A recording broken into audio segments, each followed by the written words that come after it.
The game is to be where you are, be it honestly and as consciously as you know how. Watch the latest Ram Dass documentary film, Becoming Nobody, on Gaia.com. Of course, there was fear in losing that familiar identity. But there was always also wonder. The Gaia.com library supports you with transformational content. See it for yourself and go to Gaia.com/BeHereNow and check out the Be Here Now playlist, curated just for you. Visit Gaia.com/BeHereNow and start your free trial today.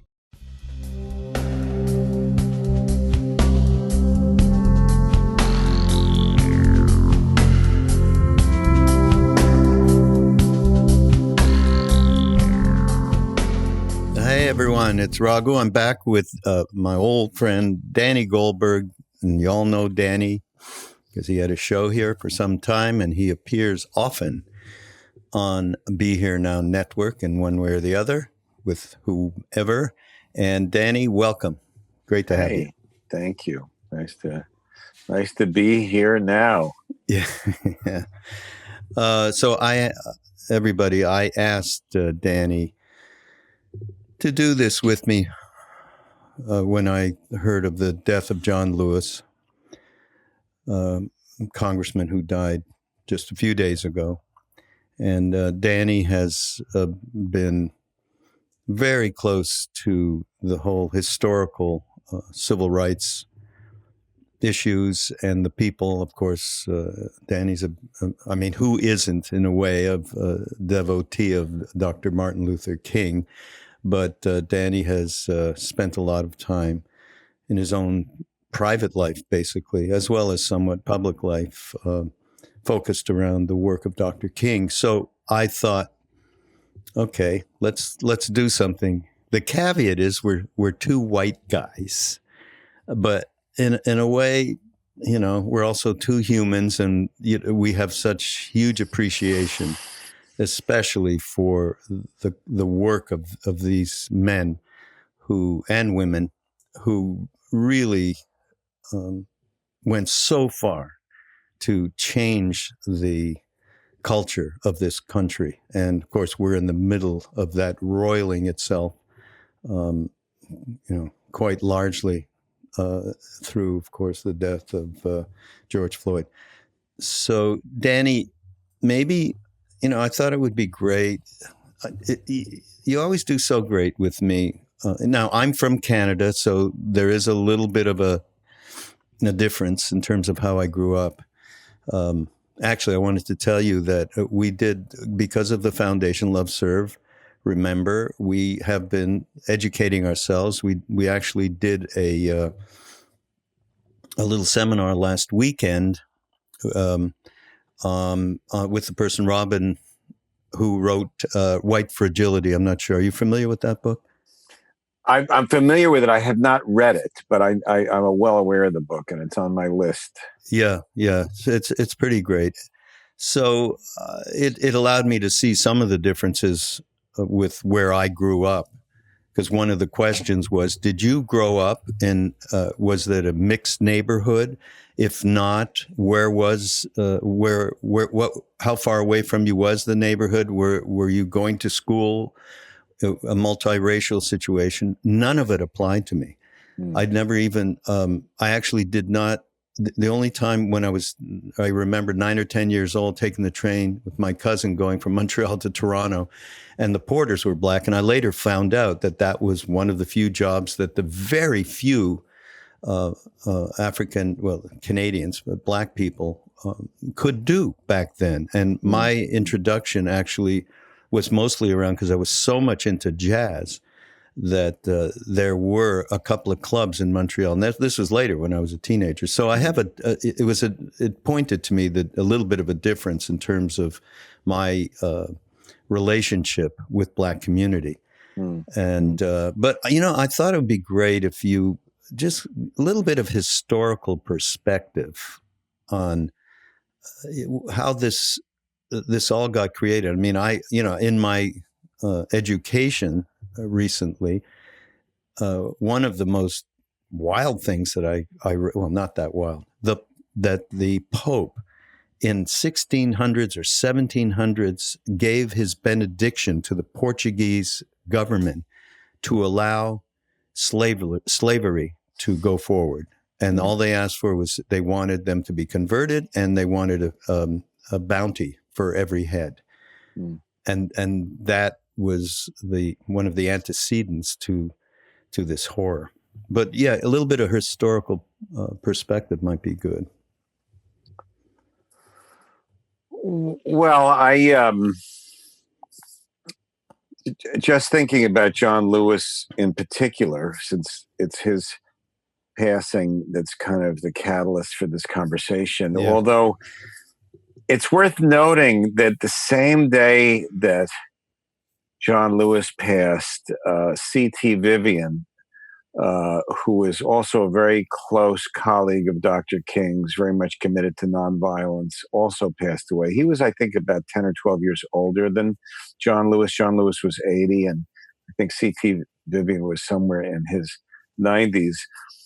And I couldn't help but think that, because I really think of Dr. King, John Lewis, C.T. Vivian, Andrew Young, many others whose names are not at my tips, but a few dozen, mostly very young people. Dr. King was 26 or 27 when the Montgomery bus boycott happened.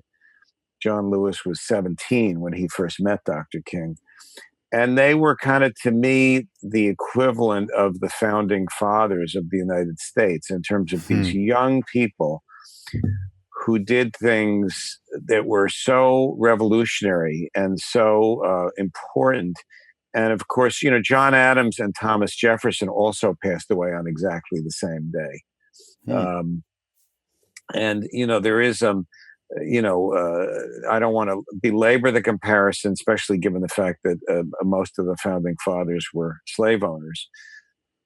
Adams was not, but Jefferson was. But this generation of young people. I mean, the Civil Rights Revolution, which at least legally ended the previous 100 years of what loosely has been called Jim Crow, which was legal segregation, racial segregation, enforced and upheld by law, which was ended by the Civil Rights Act in the mid-'60s, and with some additional help from the Voting Rights Act that came after it. Of course, the Voting Rights Act has now been pushed back by both the U.S. Supreme Court and the intransigence of Republicans in the Senate. But still, the Civil Rights Movement, one key milestone was the passage of those laws in the mid-'60s.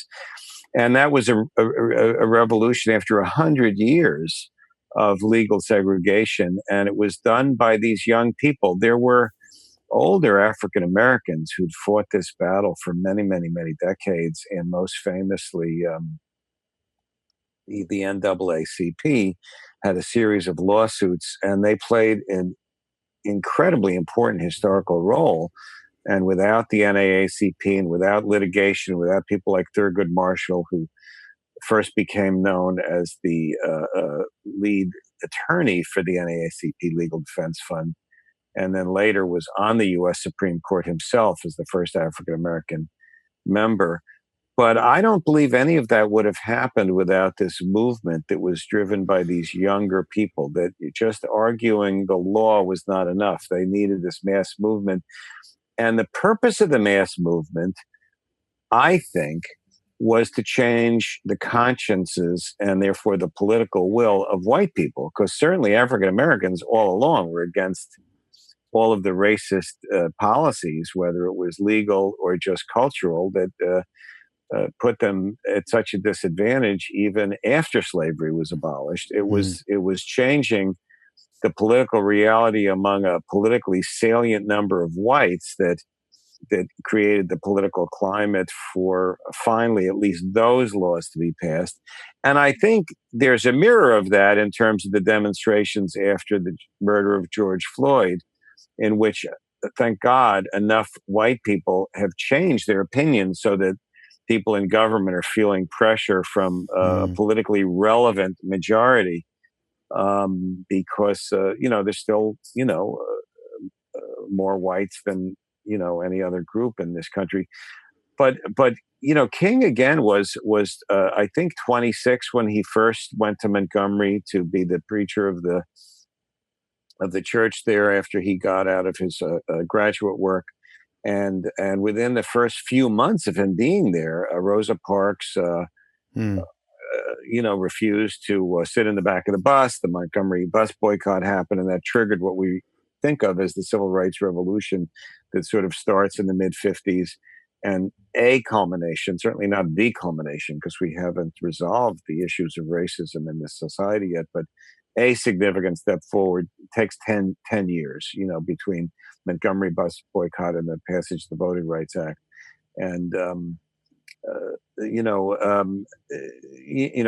John Lewis, there's a documentary that's on a bunch of the streaming services. I just saw it. It's that fantastic. I just watched. You did? Yeah. And, I knew we were going to have this conversation, so I thought it would be kind of lame not to see it. Yeah. To do is push a button and pay $3 or $4 to rent it. And, the idea that at 17 he writes a letter to King and so inspired by him because of the Montgomery bus boycott, and King sends him a round trip bus ticket from Troy, Georgia to Montgomery and to meet him. And that in a very short length of time, Lewis became a key advisor and then was the president of the Student Nonviolent Coordinating Committee when he was 21 years old. That was referred to usually by the acronym SNCC. And those words nonviolent, to me, have a holy meaning in the context of all of this.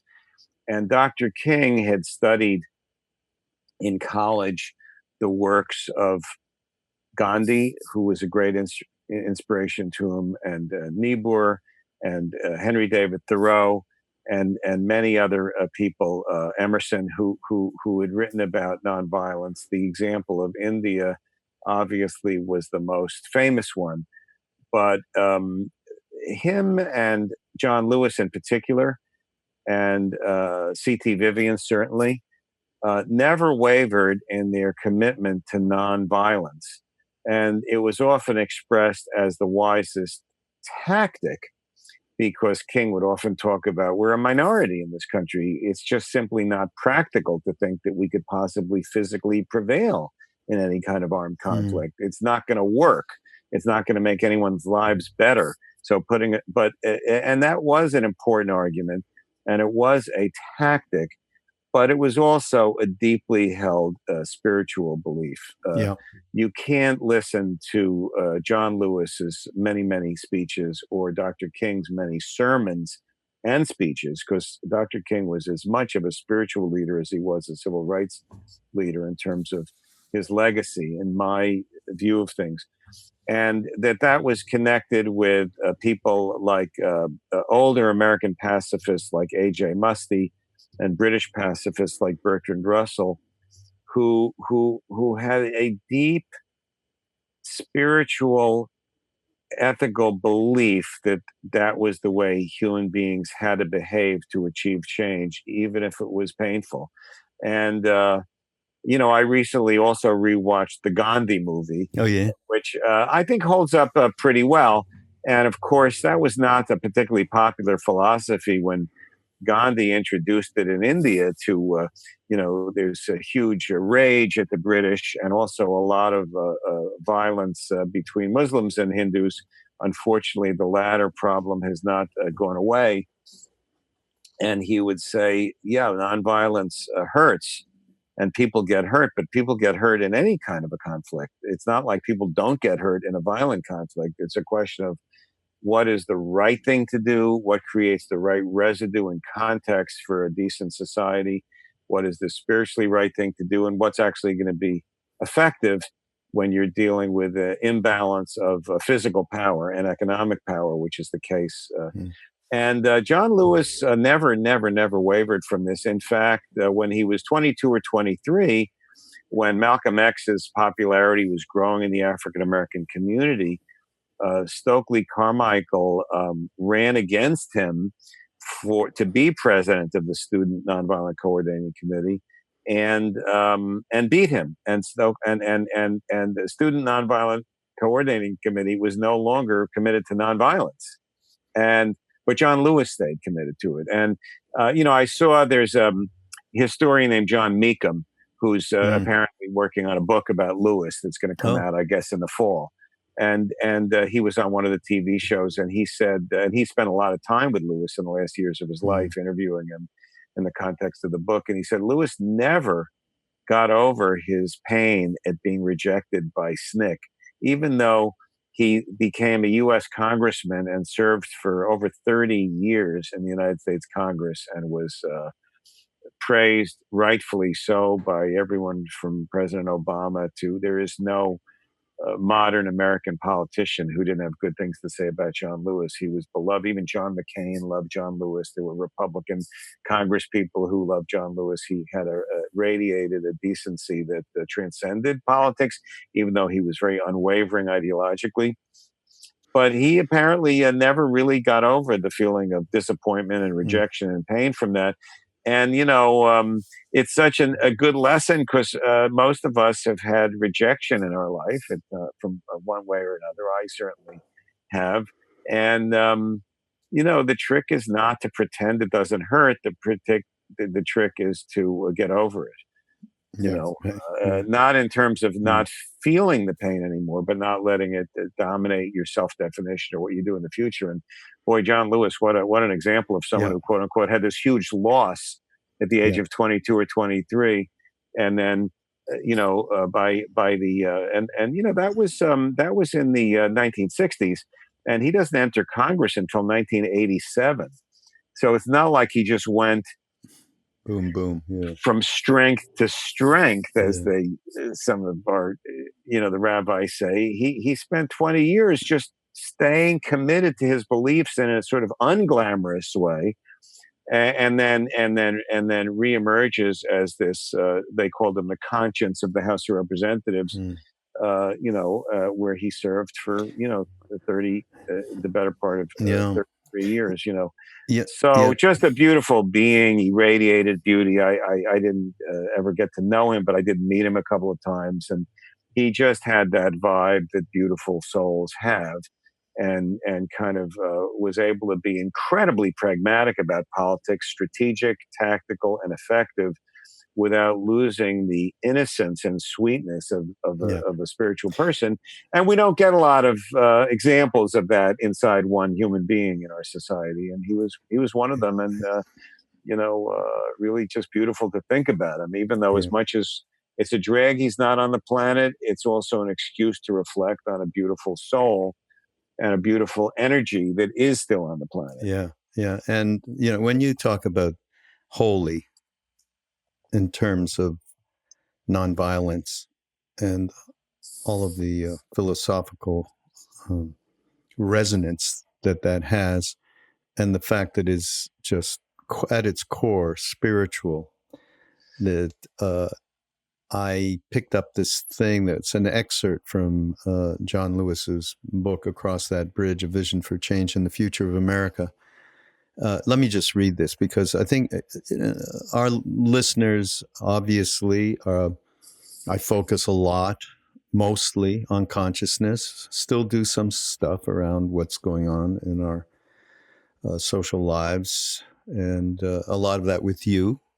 And I think this is important because for me, I knew John Lewis, the congressman, and I'd see him on television. I knew John Lewis, who was close to Dr. King, but I really didn't have the wide breadth of who this man is and the deep core spirituality that he is. And the more I started to get into it when he left, just in the last few days, it's just, he's a pretty extraordinary being. So this is something from this book.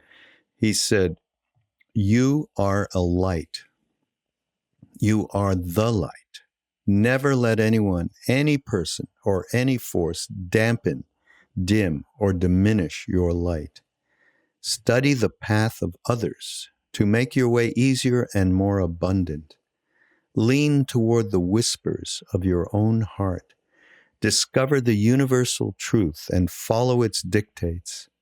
Release the need to hate, to harbor division, and the enticement of revenge. Release all bitterness, hold only love, only peace in your heart, knowing that the battle of good to overcome evil is already won. Choose confrontation wisely, but when it is your time, do not be afraid to stand up, and speak out against injustice. And if you follow your truth down the road to peace and the affirmation of love, if you shine like a beacon for all to see, then the poetry of all the great dreamers and philosophers is yours to manifest in a nation, a world community, and a beloved community that is finally at peace with itself. Beautiful. So what is that from, Raghu? That is from Across the Bridge, A Vision for Change in the Future of America, a book. I'm assuming it's a book that he wrote. Well, just beautiful. I'm not surprised, but it's so beautiful. And to hear that kind of idea and energy coming from an elected official is it doesn't happen all that often, and just incredible. No, it's an unbelievable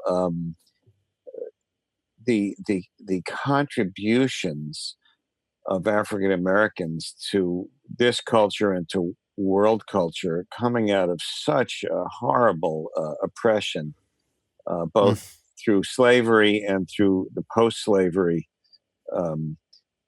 racism, and yet the amount of saintly beauty is it definitely a lot of it is rooted in Christianity, and it's it's easy to see why your guru and many others of different traditions also saw Jesus as being part of the same cosmic truth, because when people are really tuned into that energy, they come out sounding like John Lewis. Yeah, but it's not.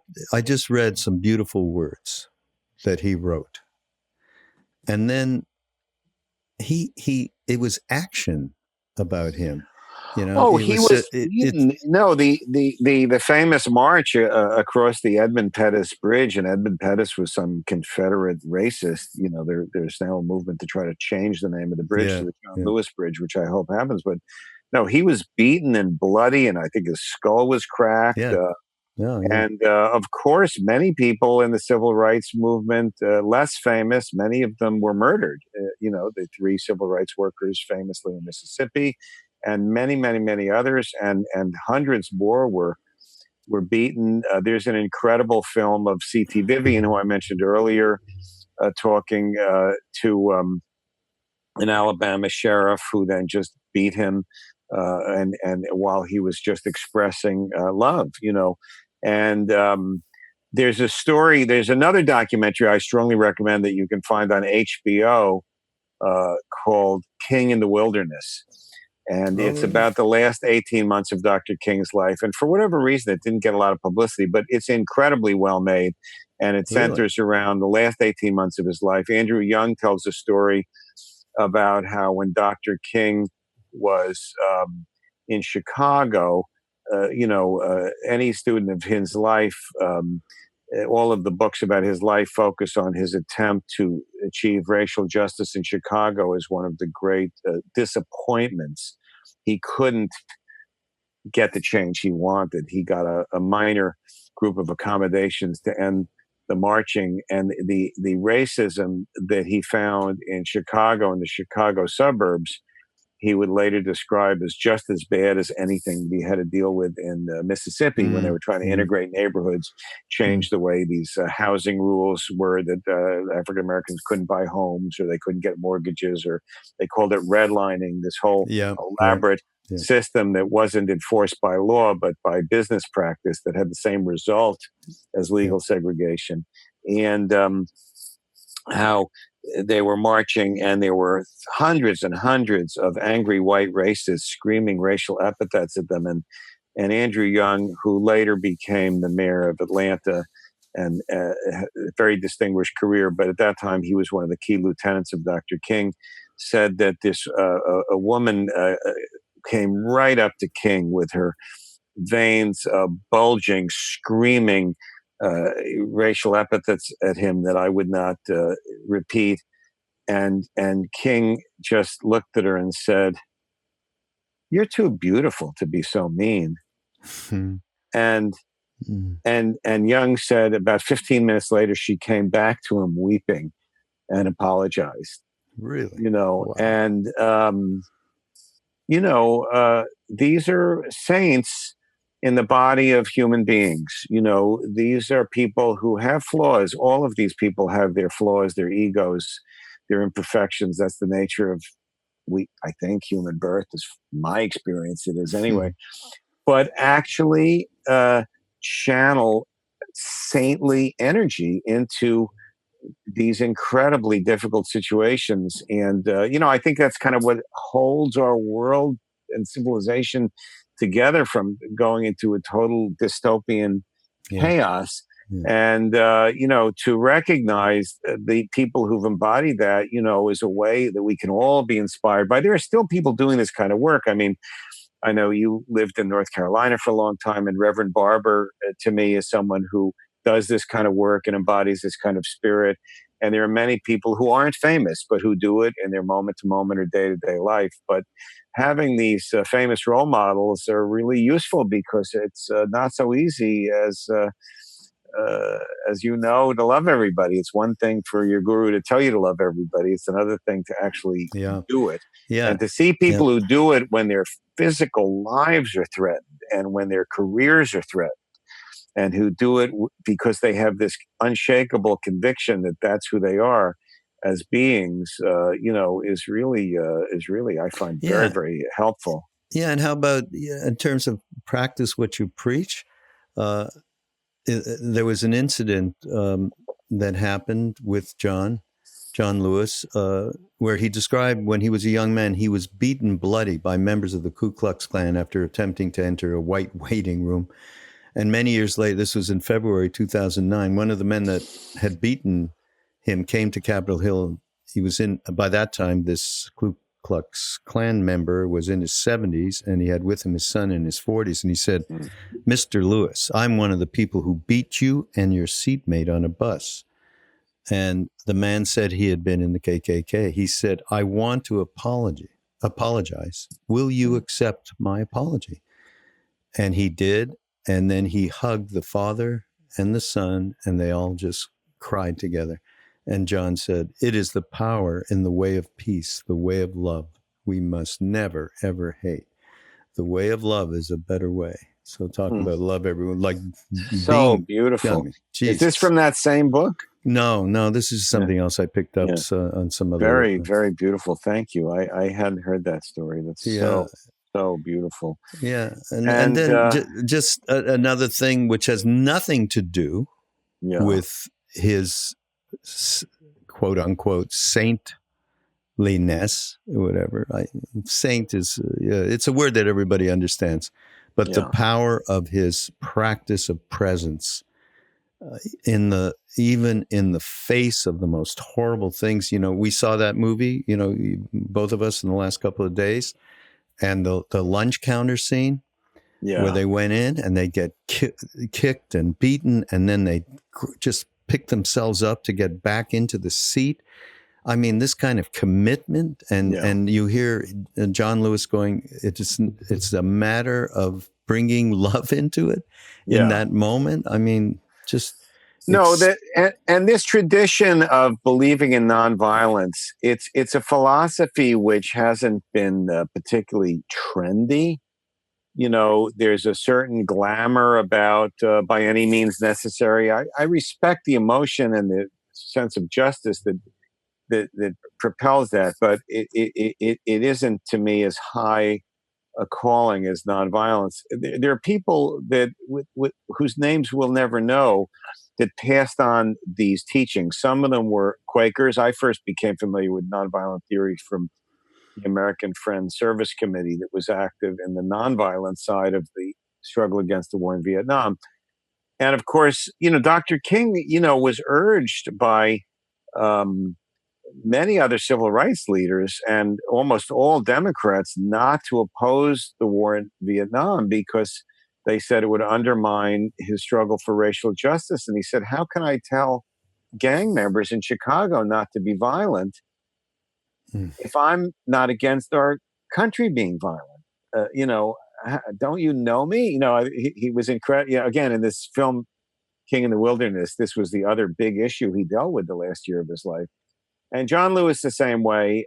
These are amazing people, and many of them have passed to the other side. They're kind of the greatest generation. They're another greatest generation of the African American greatest generation. Not that any generation has a monopoly on greatness, but that group that were able to be the vehicles for that step in the American story were amazing people. And now we're at another crossroads, and we have to recognize the beauty in people in real time when they're doing it. It's a little easier after they're dead, or if they're very, very old. It's a little harder in real time when the issues and are so intense, and everybody's own sense of security is threatened by being, too controversial. Yeah, right, exactly. And the other thing with John Lewis, I was going to say before that I saw, this is something else I saw on the net, probably on social media. It's one thing for him, which is a phenomenal thing, as I said, the kind of presence that he had to enact the words that he spoke. He was active. He did action. It wasn't bullshit. No. But then at another level, and we're talking now about a highly spiritual person, I saw a little film, Amachi. Amachi, the hugging saint from India? Yes, I'm familiar with her, yes. Yeah. So she apparently went to Washington, and they set up a meeting. I guess she wanted to meet John Lewis. And they show a film of them meeting up, and her thing is, loving and hugging people. And she did that with him. He's so in the moment. He just started crying, and he asked for, someone gave him, his assistant gave him a handkerchief, and he was so in the moment with the depth of just loving and being loved by this, by this. Where is that footage? I'll try and find it and send it. You guys that are out there going to do the show notes here, and you're listening to this to figure out what to do. Okay, must be on YouTube somewhere. Yeah, find us the link. Yeah, Amachi and John Lewis, and I would love that link. That's incredible. I didn't know about that. I'm not surprised, but I didn't know it existed. Just another example of the man's enormous presence in the moment, and all the way to him. You see in the film that we saw, which is Good Trouble, right? Is that the name of the film? Good Trouble. Good Trouble. Him dancing to some really cool tune, and he Pharrell, was really Get good. Happy. Yeah, there was the Pharrell song, Get Happy. Oh, the Pharrell song. He was well into his 70s. And still, exuded this joy in his dancing. No, but he was a great dancer. He was really, every little move was just perfect. Just another reflection of who he is. Yeah. So another interesting thing, given the foundation and the websites and the podcast network that we represent, ramdas.org, Be Here Now Network. So we have been doing, I have been doing a number of different podcasts with people like Conda Mason. I'm not sure if you're familiar with her, but she's part of Jack Kornfield's Spirit Rock, but has been an advocate. She's one of those people that you might not have heard of. She's been working on this her entire life. And she's going to start doing some podcasts, everybody, by the way, real shortly. So look out for her. She's just a fantastic person. So as I do these things, we're getting a little bit of pushback from our audience. Not a lot, but enough to make it worthwhile for me to even prompt you about this, which is, Ram Dass, this, all Black Lives Matter, all lives matter. And that's not particular to our audience. That happens out there. It's happening across the country, the reactivity of that with some people. And What have you thought about this? Have you heard about this? And it's a difficult thing. Of course, Ram Dass himself was a major social action advocate, and Right. we actually have a whole series that he did. We Yeah. found from the '80s called "Reaching Out," which we're going to share with people about his advocacy. Oh, nice. I'd love to check Yeah, that out. I'll let you know and let I'm not everybody know. surprised knowing him a bit, but I didn't know that existed, those things. Yeah. Well, I don't exactly understand. Is the nature, I mean, the idea of Black Lives Matter versus All Lives Matter is, it's like somebody gave the example that if someone had come up to me after my dad died and said, instead of saying, I'm sorry your dad died, they said, gee, well, sorry, anybody has to die.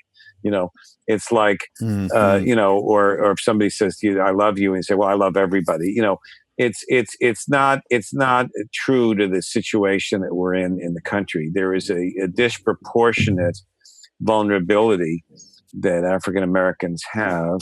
This is statistically proven by every metric there is, whether it's a killing of police officers or mortality rates.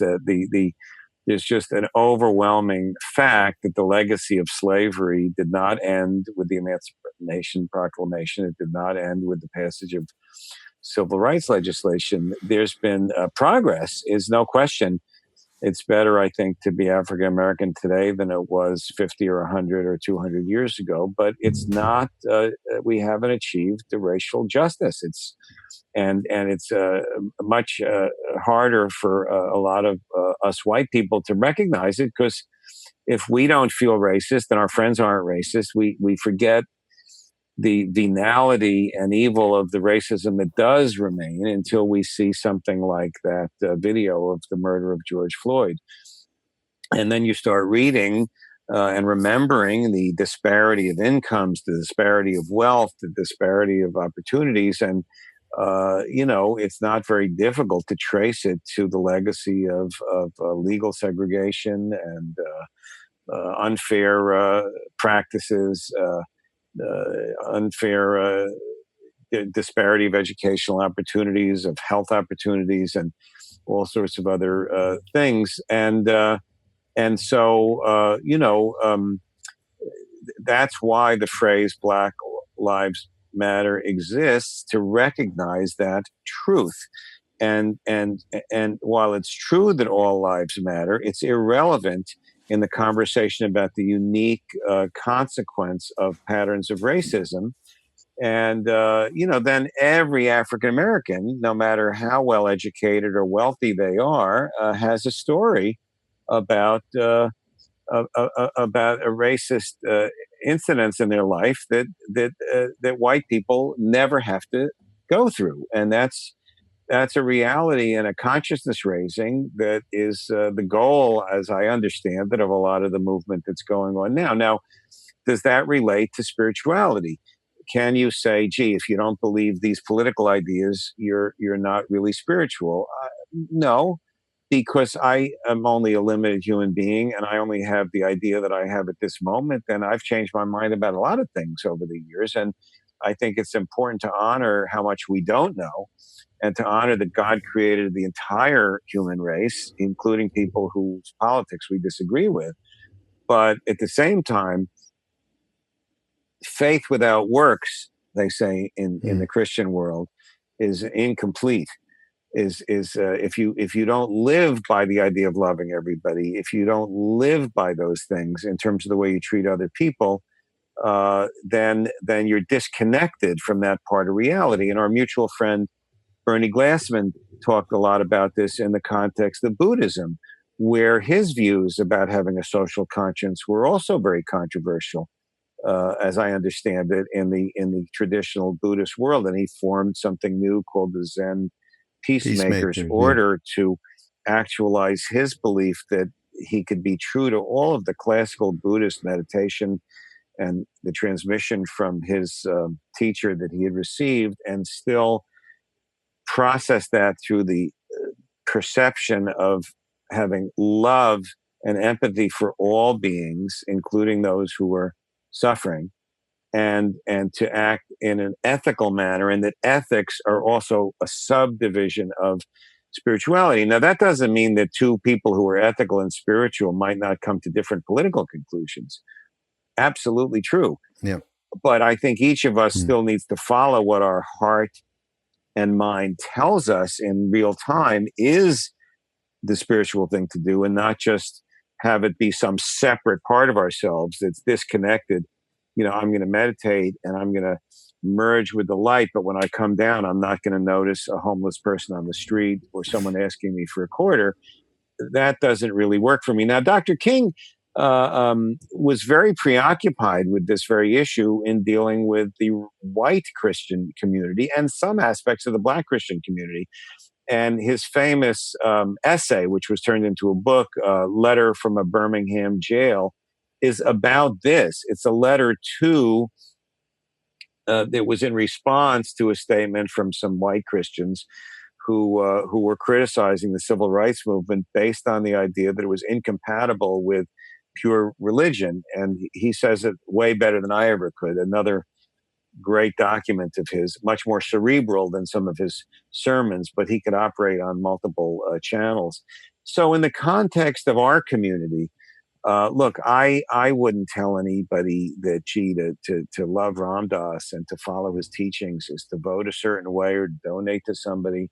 But I think to follow his teachings is to recognize the world that you're in, your place in the world, the choices that you have in front of you, and not run away from them. And if you really, deep in your heart, come to a different conclusion than I do, that's the way God made each of us. But if you try to escape from dealing with these things in the name of spirituality, to me, that's not consistent with the Ram Dass that I knew. Yeah. Is that responsive to what you were saying? Absolutely, absolutely. And I just saw something recently that he said, which was, if you're doing nothing, you are doing something. And that's an interesting statement from him. In this training that I taught, it's Robin DiAngelo, by the way, who wrote the book White Fragility. Okay. And yes. In the training, it's just identifying, are you racist? No, I'm not racist. My best friend is a Black person, or, that kind of response.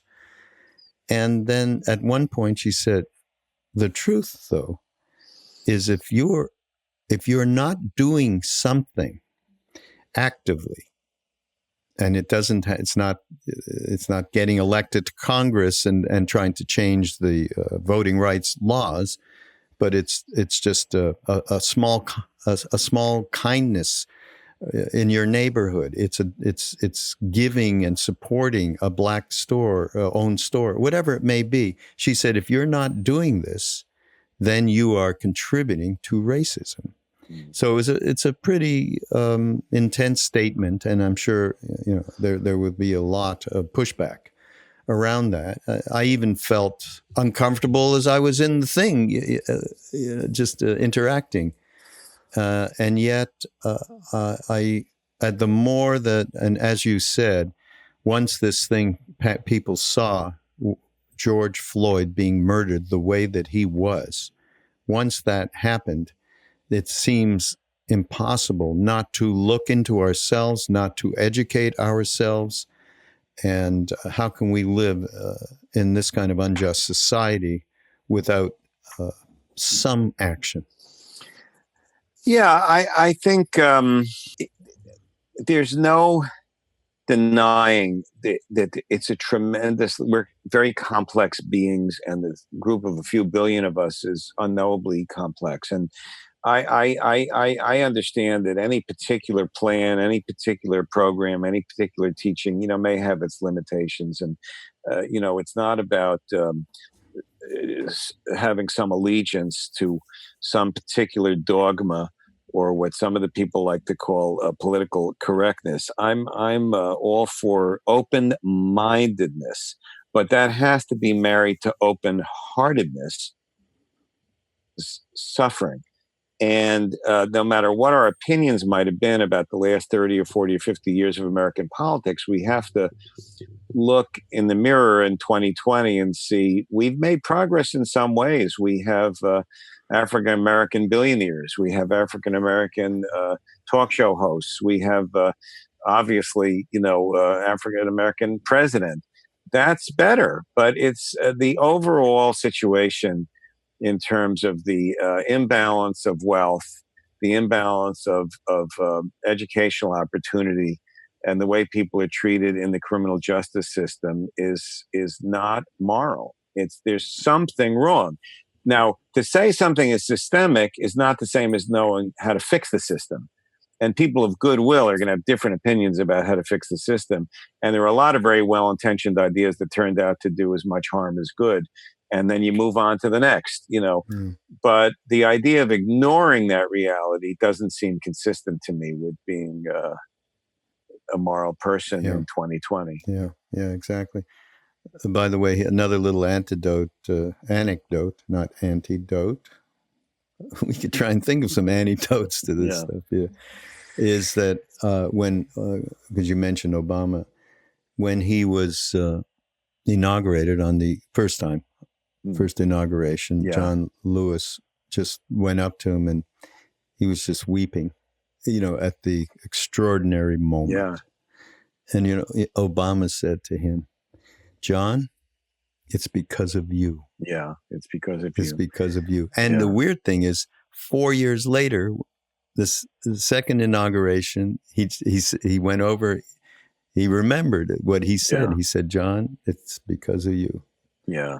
No, and I think he had Reverend Lawson. I think Obama had Reverend Lawson, who was also a nonviolent colleague of John Lewis's and Dr. King, who's still, I believe, alive, one of the, in his 90s, speak. I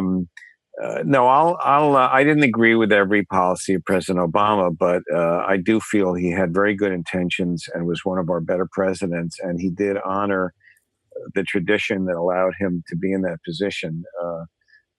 So again, he honored being a human. Start there. Given what's going on right now. So, again, I understand your dilemma of how to balance the inner work that we're doing and the idea of loving everybody, which means everybody, including people who, don't want to wear a mask in public. They're still God's creation, and there's some mystery why each of us are so different that we have to stay in that place. And one of the things I so learned from Ram Dass about was his commitment to that idea. Didn't he always have a Republican on his puja table the last 15 or 20 years? Yeah. And that was his commentary on himself about knowing his biases and wanting to live up to what your guru told him, right? Mm-hmm. Yeah, exactly. And I don't think we can ever remember that too much. But that doesn't mean we don't try to act according to what our own conscience tells us in real time, in the moment. If it's what your conscience tells you, that's one thing. But if you're just trying to escape into some vague notion of spirituality at the expense of honoring what's right around you, that doesn't feel that spiritual to me. Yeah, totally agree. And I'll have to make a little bit of an admission here, because we're talking about someone like John Lewis, who, as you said, had so many incidents where he was roughed up and beaten. And he was jailed more than 40 times. 40 times, yeah. Yeah. One time is a lot. Yeah, exactly. I was one time in a juvenile facility. That was was enough for me. 40 times. I know, and to know it's going to happen, and be able to have the kind of equanimity and commitment and presence is extraordinary. So, in thinking of all of this, I happen to, I have somebody else that I actually did a podcast with named Makad Brooks, who's an African-American actor. And I was introduced to him, and I started following him. He's a major, we talked, he's been a proponent, a young man who's been a proponent of social justice, racial justice for a long time. And he started just putting some stuff up on his Instagram account. And so there was this one particular video, Danny, of a young African American in a car, and he was surrounded by police. One that was right looming at him in a very extraordinarily aggressive manner. And this young man had his cell phone up and he was filming it. He had his cell phone in one hand and he was doing this. I'm not doing anything. I'm respecting and cooperating, but I am videoing this, and I ask you to, respect my rights. Something like that. Very even. And two other policemen on each side of the car, and this really menacing officer, and kept threatening him, and he kept saying, "I'm not doing anything. And then eventually what happens is you can see the officer reach in and grab him and just pull him literally by his neck out of the car. And of course the video went, actually it kept playing and you heard the commotion and so on and so forth. It was so effing horrible. And in it, I just talked about how John Lewis personally confronted this. And this is just me, watching a video on social media and getting this enormous poison came up in me of, oh my God, how can this be? And the hatred I felt in that moment to that policeman who is obviously, been deluded from the time of his birth by his social circumstances from parents and so.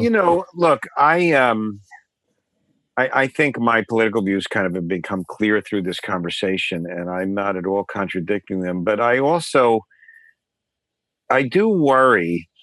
Look, these video devices, first of all, they're here to stay. And I think it's much more good than not, because we wouldn't know what happened to George Floyd if there weren't a video. They would have made up some other story. No question about that. On the other hand, the ability to sort of excerpt things from videos and repeat them a million times, and even there's this possibility of altering them and so-called deep fakes that I worry a little bit about when I feel that kind of agitation. From seeing something, reading something on Twitter, that I try to watch it inside myself, because first of all, it's only a piece of the truth. It's not the entire truth. And I do think that, look, I think police practices need to change. I think training needs to change. I think there are some people who have a badge and a gun who shouldn't have them. I think practices like chokehold should be outlawed. I'm in favor of reallocating resources and most of the progressive shopping list.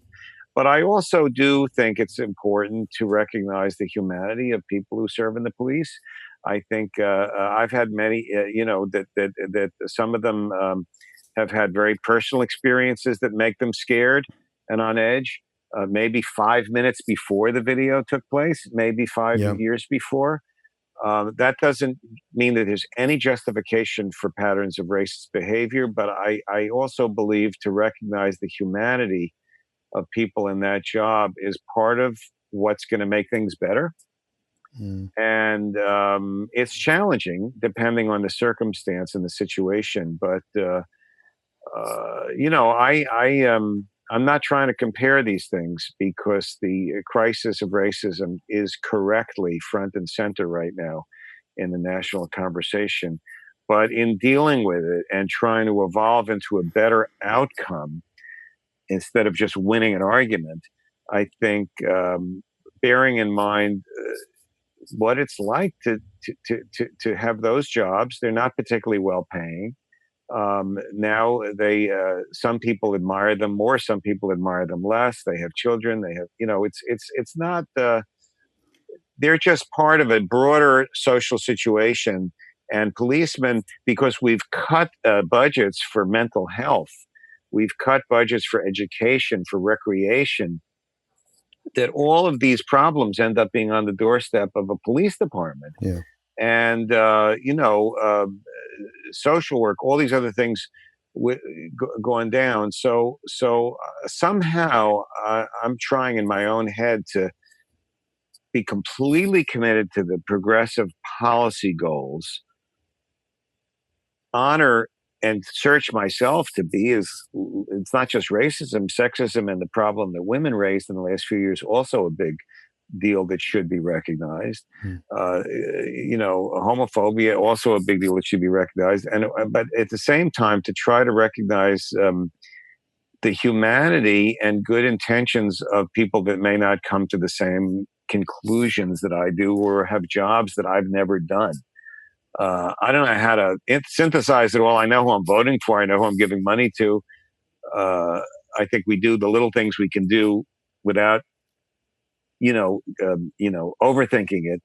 But then somehow coming back to a place of compassion and love is the only way out of this conundrum, because we know what happens if we up the ante of negativity. We know what those results are. Yeah, exactly. And that's what John Lewis embodied was that philosophy of not upping the ante of negativity. And so to honor him, we have to honor that part of him as well as the civil rights part of him. And somehow fuse them together. Not easy to do, but as we've said in other conversations, that's the gig. Yeah, but exactly. That is the spiritual work. That is why this is all one ball of wax. There isn't two separate anything. Right. And that I encountered that feeling in that moment, and then I then went inside and did what we would hope anybody would do, to realize, as His Holiness says, everyone wants the same thing. They want to be happy.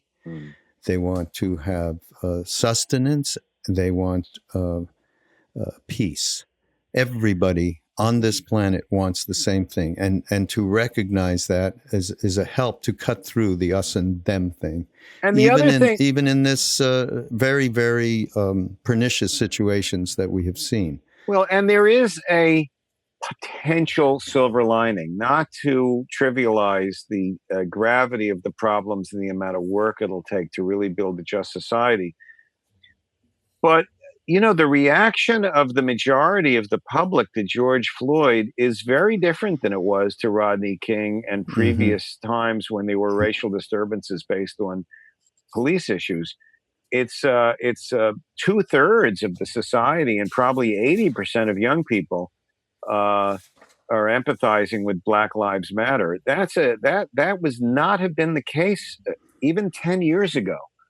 So for all of the darkness that's been going on and that we see manifest, on our computer screens so often, there's something good been going on also that could end up prevailing. Based on, public opinion is more progressive and enlightened, I think, than it's been, in some time. And translating that into actions and good structures in a very complicated world where money is such a driving force, not easy. But I do find that very, very encouraging. And I think. I think a lot of African American leaders have commented on that also. So there are some real rays of light, and I think the idea is to try to support the light and to try to avoid freaking out as best we can. Well, here's we're at the end of our time here, and here's the last thing from John Lewis to address exactly what we're talking about. He said, "Do not get lost in a sea of despair. Be hopeful, be optimistic. Our struggle is not the struggle of a day, a week, a month, or a year. It is the struggle of a lifetime. Never, ever be afraid to make some noise and get in good trouble, necessary trouble." And that's the title of this. That's what he used to say. Everyone said he was getting some good trouble, eh? Everybody he was around. So really, really great, Raghu. I think you're always a good curator of quotes, but I think this may be one of your best. All of these have been so just filled with light. Thank you for letting me listen to them and have this conversation with you. And all love to everyone listening. Yes, thank you. Everybody, you'll be able to go up to BeHereNowNetwork.com/mindrolling, and you will see all of the links and everything else to some of the stuff that we've been talking about, including this film, King in the Wilderness. I want to see that. I haven't seen that. Oh, But I Danny can't wait for mentioned. you to see it. You've got to call me after you see it. It's Okay, will incredible. do. It's so spiritual. It's so much.